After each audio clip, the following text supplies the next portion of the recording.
Hello everybody, we're currently working on a 2018 Buick Encore. So we are programming new keys. Right now we read the PIN code for the vehicle.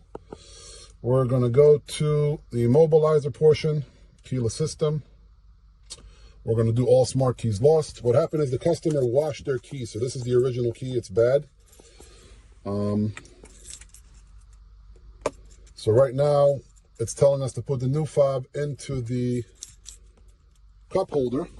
Exactly right there, that's the new fob, and this is the other new fob. And right now what the system's doing, it's going to start resetting the vehicle, erase all the keys off the system. And the reason why we're putting it there is because that's where the learning slot is for the key, believe it or not. So as you go, we're going to wait 720 seconds for it to be done. And that's pretty much it. Also, if your battery dies in your fob ever, and you get a no key detected sign on the dashboard, simply put your key fob in the cup holder, foot on the brake, start the car should start up.